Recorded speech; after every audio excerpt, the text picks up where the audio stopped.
Hey y'all, thanks so much for joining us today at The Heart. My name is Dominic Insenius. I'm the leader of this church community, and I'm so grateful that you have taken some time out of your day in your journey of faith to be a part of what God is doing here in the city of San Marcos. We have a saying around here, you don't have to go to church here to go to church here, and that means you are welcome to enjoy this message from your tablet, phone, or computer, wherever you're watching it on. Big things can happen when we expect God to move. So I pray today that God would speak to you through this message. The message today can encourage you and empower you to move throughout your week and what's next in your life. So enjoy this message.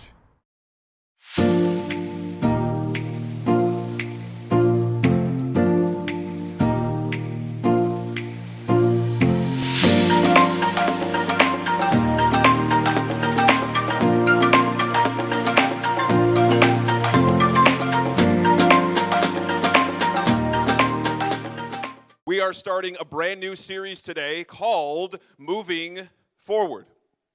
We just finished a series a couple weeks ago, and last week we talked about what it means to serve and how to serve at the heart, that volunteering and helping out and serving is not specific to church, and it is not your duty, it is not your obligation, it is an opportunity. And we went over that last week, and we still have our serve table up. If you're interested in learning how to serve here at the Heart, there's so many different ways to be plugged in and be a part. You can do that if you want to. But today we're starting a brand new series that we're going to be in for a few weeks, 5 weeks.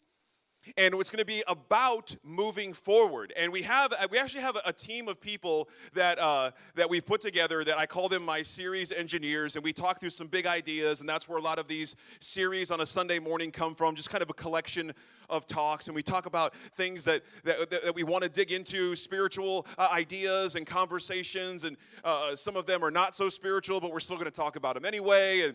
And this idea of moving forward came from, now that we are kind of as a society, as a city, as a community, taking these next steps into what the rest of our life is going to be like. Taking these next steps into what our jobs are going to be like, into what life in our family is going to be like. How can we move forward? And there is such a distinct idea between moving on and moving forward. And I don't want you to move on. Because moving on is something that somebody tells you when you've just been dwelling on something a little bit too long for their taste, right? You ever been dwelling on something for too long and somebody's like, just move on. Just let it go and move on. And today, I don't want you to move on. For the next few weeks, I don't want to talk about what it's like to move on, what it's like to just let it go, what it's like to just get on with your life. I want to talk about what it means for you and I as people, as a family, as a community, as a city, to truly move forward. Getting ready for this message, for this series, I started thinking about like things in my life that I've had to move forward with, and I've definitely had moments in my life where I've just moved on, and those moments I've had where I've moved on have just kind of been buried. When I move on, it just kind of buries something. I was thinking about years and years and years ago, I went on a trip to Colorado. I went to a place called Pikes Peak. Anybody ever been to Pikes Peak or heard of Pikes Peak or have a hand that they can raise? I'm willing to. Okay, perfect. Yeah, you guys get it now. So I went to this place called Pikes Peak, and we were going with a few people, and it's called a 14er. I don't mean to brag with how outdoorsy I am, but I'm going to let you guys in on the lingo. It's called a 14er because the height of Pikes Peak is a mountain that is at least 14,000 feet high. So it's called a 14er. And some people, what they like to do is they like to look for 14ers and climb 14ers, and that's kind of your thing. And so we were going out there, and I was not in great shape at the time, not the physical specimen that you see today. You know, I was not in great shape, and I was, I was overweight, obese, and I was like, well, I'm going to do it anyway. Everybody else is going to do it. I'm going on this trip with, I'm going to do it. And this is where I was at in my life. The night before, I was not excited about packing. I wasn't making sure that I had the right shoes. I wasn't making sure that I had the right jacket. I wasn't making sure that I had the right equipment. I was making sure that I put peanut M&Ms and not plain M&Ms in my trail mix for the walk up there. That's where I was at in my life. Anybody else is just diehard peanut M&Ms over regular M&Ms? I feel like you are a psychopath and they will find you. You might be a serial killer if you prefer regular M&Ms to peanut M&Ms. And so this is where I was at in my life, and I remember kind of going up Pikes Peak, and I start off really, really confident, really assured of myself, a little bit arrogant, just enough arrogance to get things done. That's where I like to hover in that range, where I have just enough arrogance to get things done in life. And so I started off confident, and I'm walking with everybody else, and everybody else is in great shape. I'm like, hey, I'm doing this. I'm at the same pace as you guys. And slowly up the mountain, their pace staying the same, and I'm kind of huffing and puffing and, staying back a little bit. And I remember the closer you get to the top, they have this thing. I don't want to brag on how outdoorsy I am, but they have this thing called the tree line, okay? And there's a certain height on planet Earth where trees can no longer grow. So you get to this tree line, and then it's just rocks from there up. It's incredible to see. And so I'm climbing up, and at one point, you start off all together. There's 13 of us walking this trail, and we're all going to do it together, and we're laughing, and we're talking, and we're having a good time. And before long, it's just me. It's just me because everyone else has gone ahead. And I feel not as motivated as I did earlier. And I'm out of peanut M&Ms, and I'm out of all the snacks that I brought, and I feel like, okay, well, why am I doing this again? I wanted to do this together with everybody. Like Matt said earlier, I'm a party boy too. I mean, if there's a party, I'm there. And even if I'm tired, you give me a call like, hey, Don, we're getting something together. Like, okay, I got an early morning, but let's do it. And so I was up there alone, and the higher I get, I'm like, why am I doing this? And then I would stop and take breaks, and we were never taking breaks when we were down below and all together, but I was stopping, taking breaks, and I was tired, and I thought I was going to be done in, this climb in like 6 hours, and I'm on already 8 hours, and I'm still not even at the little part to the top where you can kind of reach the peak, and I start thinking about like, I'm just going to take a break. I'm just going to take a rest. And each time I took a rest, it was harder and harder to get going. You ever experience that where you kind of take a stop and you're resting? And a lot of us were forced into a rest, obviously, the last couple of years. But you stop and you lose that momentum, right? You lose that momentum of where you were going. That's what I felt. I felt like I lost the momentum of this kind of walk, of this hike. And I've been feeling that lately in my life, not just because of COVID. It's not like COVID's the boogeyman. The COVID helped us see a lot of the things that we were in ourselves, right? And I've noticed a lot of places where I felt stuck, where I have lost momentum. And I wonder where in your life you feel like you have lost some momentum. The kind of idea of this moving forward is, we kind of experienced it when we were going to reopen, the heart back up, and we did in November, and there was all these, guidelines, and you see it all over, and everybody's dealing with it. But we were kind of looking for we were in this weird place where we were reestablishing the church that we already had together. We were at the same time reestablishing what we already had together and also starting something new. Have you felt this in your life, where you're trying to reestablish something that you already had, going on, but at the same time, there's this newness to it that you didn't expect to be there, that you didn't even want to be there? Whether it's with your life or your relationships or your job or whatever it is you have going on, we're in this weird place where we have to reestablish, but start again. Restart, but in a new place. And it's been hard for us to figure out. Maybe I don't want to put that on you. It's been hard for me to figure out. How do you restart from a new place? How do you have something that you already have had, but then you're trying to move forward, not just move on? Again, I don't want you to move on. I want you to move forward. So we thought about this idea of like, okay, how in life, how do you move forward? I think the first thing that we want to do, the one thing that I want to convince you of today, and if I can't convince you of it, I at least want to tell it to you, and you can put it in your brain and let it incept you later on, or you can write it down, or however you live your life, and that's that you're not starting from scratch. I think the biggest thing that can kill our momentum is we feel like we're starting from scratch. When we lose momentum, it can be easy to trick ourselves or convince ourselves that we're starting from scratch, that we're starting from zero, that we're starting from nothing. And that is just not the case. So there's a piece of scripture I want to look at today where at least there's one area of your life where I know that you're not starting from zero. There's a few areas that I might try to convince you of later, but I know there's one area in our life, and it's the area of our spirituality, where we are not starting from zero. We're not starting from scratch. And not because we've done anything great, not because we've worked hard to do the right Christian things, or even if you're not Christian and you're here just kind of auditing Christianity. That's a funny phrase, auditing Christianity. Wherever you are in your journey of faith, we have been given gifts from God. Given gifts freely that are not determined on who we think we are. They're not determined on what we think we should do. They are only determined by the giver of the gift. They are only determined by God. So what I want to do is I want to look at 1 Corinthians chapter 13. Now, if you've ever been to a wedding, we are going to pick up right after where most people read that bit about the wedding. The love is patient, love is kind. And in this particular part of this book, now this book is actually a letter. It was a letter written by a man named Paul, and he was actually in the city of Corinth for a little over a year, is what we have learned. And he was basically pastoring them, teaching them, training this group of people on what it meant to live this life of freedom, this life in Jesus, this life connected to God that they had never experienced before. And this letter comes to this group of people later on, kind of addressing some of the things that he has heard are going on in the community.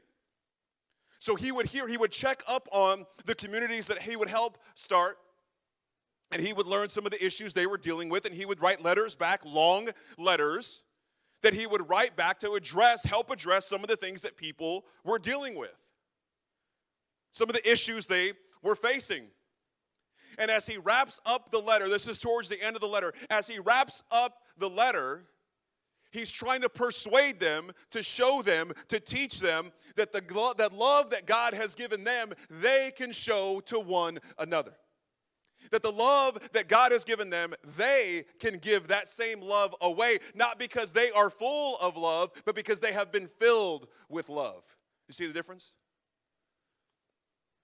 There's sometimes that if we are expected to love or meant to take care of or meant to help the people around us, there are sometimes that we feel empty, that we feel like we've had a bad day, a bad week, a bad month, a bad year. We feel like we have nothing to give. And that's when we can remind ourselves that what we have to give has been gifted to us, the things that matter. Okay, so here's what I want to do. I'll look at 1 Corinthians chapter 13. Now, I'm going to look at the Message translation.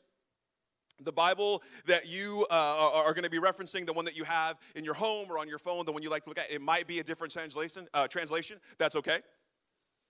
It's good to look at different translations. It's good to understand the full breadth of what some of the authors of the Bible are trying to say. It helps us get a really good understanding of where they were going, where the story was going. So I'm going to read 1 Corinthians chapter 13. I'm going to look at verses 12 and 13. Watch this. We don't yet see things clearly. We're squinting in a fog, peering through a mist. But it won't be long before the weather clears and the sun shines bright, and we'll see it all then, see it all as clearly as God sees us, knowing him directly just as he knows us. Now watch this. But for right now, until that completeness, we have three things to do to lead us toward that consummation. But for right now, until things get better, okay? Until things get great in your family, until you get the job that you dream of, until you finally get that house you've been waiting for, until you finally graduate, until whatever you think is going to make you happy gets there, watch this. Here's what we have to lead us toward where we can be as a community, where we can be with God. We can trust steady in God. We can hope unswervingly, and we can love extravagantly. And he says the best of these three is love. Maybe you've heard it like this. Faith, hope, and love, and the greatest of these is love. If you've been to a wedding, you probably heard that for sure. The best of the three is love. He goes on to say that love endures, right? Love never dies. And I keep bringing up a wedding because a lot of times this verse is read in a wedding, or this collection of verses is read in a wedding, and we talk about love in the romantic sense. We talk about love between two people getting married.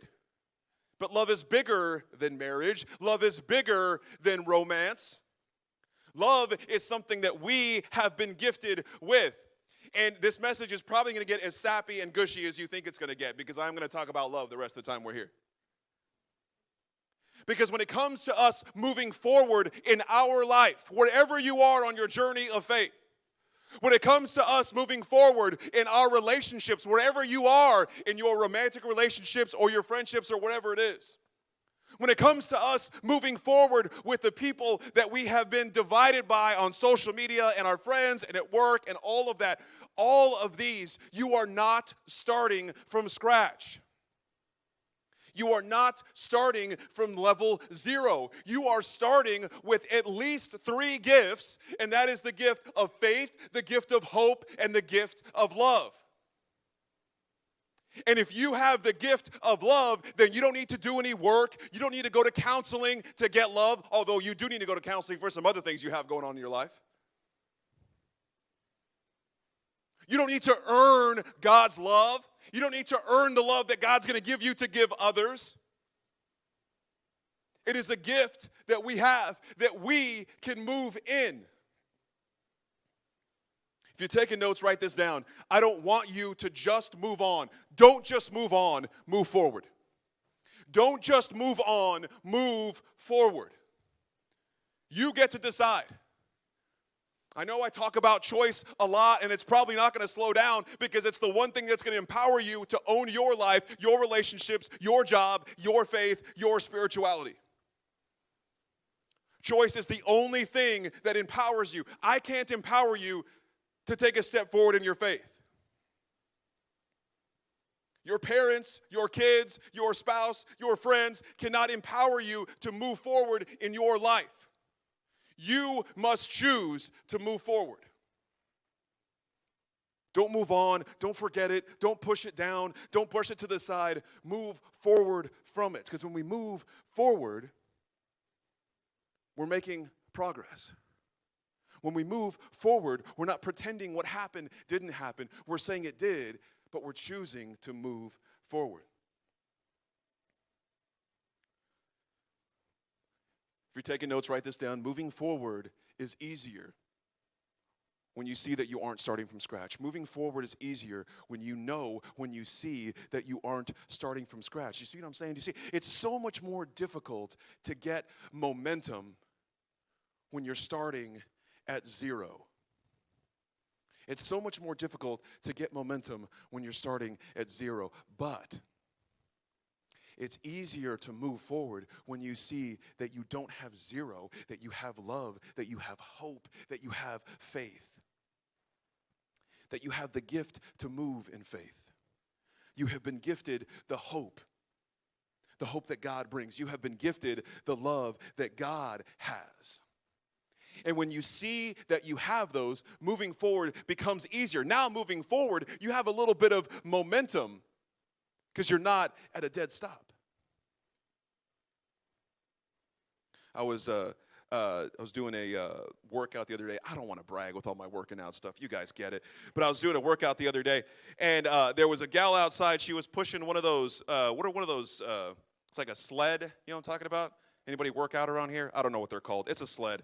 That's how into it I am. And so she's pushing this sled, and she's pushing it hard. She goes to the end of the little parking lot, and then she stops. And then she tries to spin it, and she's having difficulty turning it around.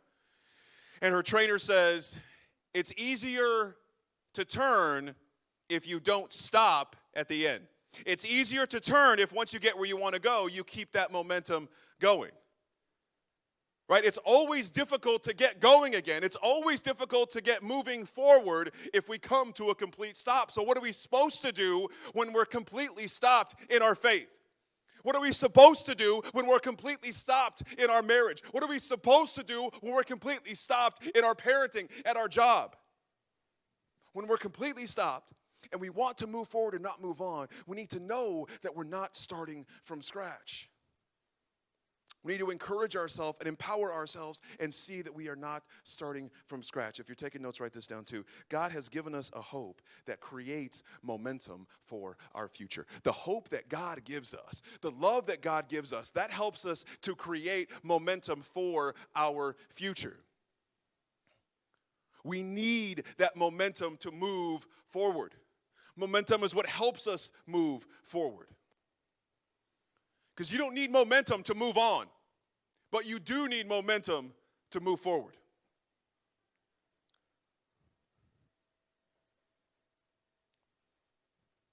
Taking time to see, this is one more thing I want you to write down. Taking time to see what we do have can reduce the power of what we don't. If you're anything like me, I love to focus on what I don't have.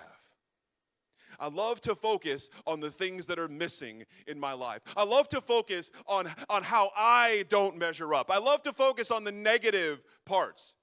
Does anybody else spend so much time and energy focusing on what you don't have, what you're not able to do, what you're not able to see? What if just for this week, okay, for the rest of your life, you're going to live to 110 years old, I know it. But just for 7 days, one day, the rest of today, what if you allowed yourself to see what you do have? What if you allowed yourself to see that you do have God's love within you? What would change about the way you talk to yourself? What would change about the way you talk to the people around you? What if you allowed yourself to see that hope can be more powerful? What if you allowed yourself to see that faith can move in your life? How could that reduce the power of what you don't have? How could that reduce the power of what you're missing at work, what you're missing in your marriage, what you're missing in your parenting? If you allowed yourself to see what you do have. I don't even think I'm preaching to you guys. I think I'm talking to myself today. What if you took the time today to see what you do have in your life, even if it's just these three things? Faith, hope, and love. What would the rest of your day look like? What would the rest of your week look like? What would the rest of your life look like if you chose to see that no matter how stopped you feel, that you can move in love? Now, I'm not talking love sappy. I'm not talking love gushy. And I don't mean you have to love everybody and give them in the way that you give everybody a hug or give everybody a kiss on the cheek or open mouth kiss, or I don't know where you're at with your life. I don't know where your boundaries are. But what I do mean is that you can choose love. You can choose to see the best in others. You can choose to see what God has put in them. And that's not easy. Come on, that's not easy. That's the hardest part. I know the people in your city, they're the same people in my city, and some of them are terrible. Some of them are mean. Some of them are hateful. Some of them are hurtful. But you and I get to choose if we're going to be mean. You and I get to choose if we're going to be hateful. You and I get to choose what we see and don't see in our own life. We can't control how other people are going to respond, how other people are going to react, and we're not meant to. The way that you and I are going to be able to move forward in our life is by choosing to move forward. The way you and I are going to be able to move forward is by choosing to see that we're not starting from scratch, that if we have nothing else, we have faith, hope, and love. These are gifts freely given by a God who loves to freely give gifts. Last thought I want you to write down is the gifts of faith, hope, and love are choices. Here I go again. I'm like a broken record with this choice. The gifts of faith, hope, and love are choices in which we're empowered to move. We have been empowered to use these gifts, not obligated to practice faith, hope, and love, not supposed to have faith, supposed to hope, supposed to love. No, we are empowered to move in faith. We are empowered to move with hope. we are empowered to move in love, and we get to choose it today. You don't need to wait. There's not some spiritual exam I'm going to give you at Heartbeat here on June 26th, and then once you pass it, I can say, hey, congratulations. Now you can have faith, hope, and love. Well done, my good and faithful servant. No. These are gifts that we have been given that we can choose to be empowered to move in.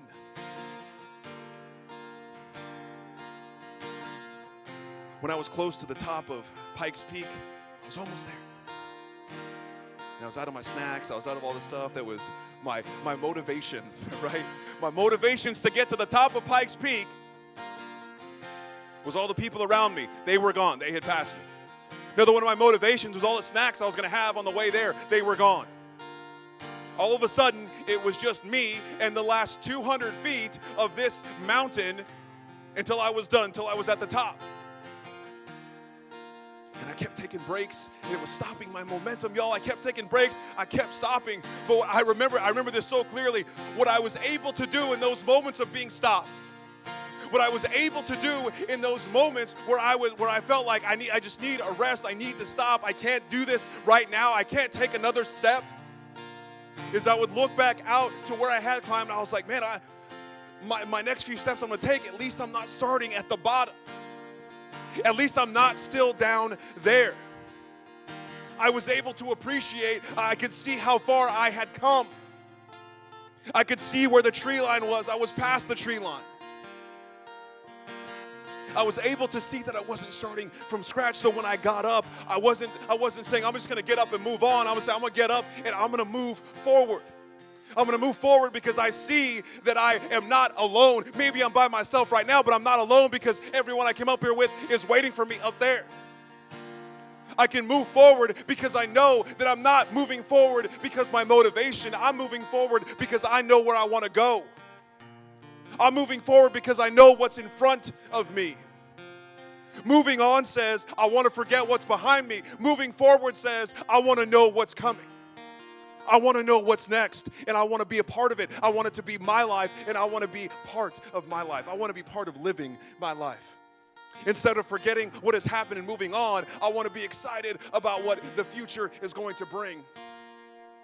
And so when you choose to move forward, you are creating momentum. When you choose to move in love, momentum is being created for you to move forward. If you could, I want you to close your eyes real quick and bow your heads. I want us to pray together today, and I want to give you a quick challenge. This week, I want you to challenge yourself. Where do you need to move forward? Not move on, not just forget, not just push it aside, not just let it go. Where do you need to move forward? I want you to identify that place in your life, and I want you to know, to challenge yourself to move in faith, hope, and love this week. To know that if there was nothing else in your life, if everything else went away, that you have faith, hope, and love. I'm telling you, it's been gifted to you. Maybe I can't convince you of that, but I want you to let yourself believe it for the next week. Let yourself play with the belief that you have faith, hope, and love. And you're going to carry that with you this week. That you're going to move in love this week.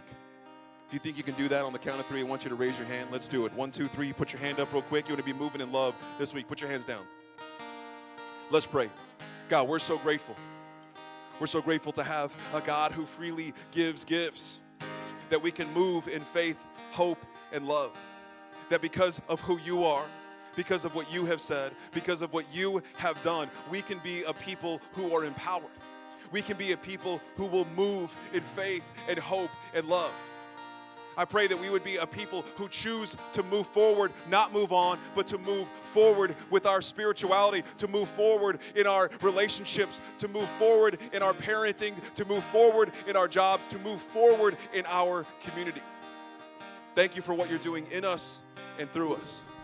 We pray this in your name. Amen. Y'all, thanks so much for joining us today at The Heart. To find out what is next for you in your journey of faith, I want to invite you to go to theheart.church/next, see what's in store for you, get in touch with us. We would love to be able to connect with you and see how we can partner with you in your journey. I hope you have a great rest of your week, and we'll see you soon.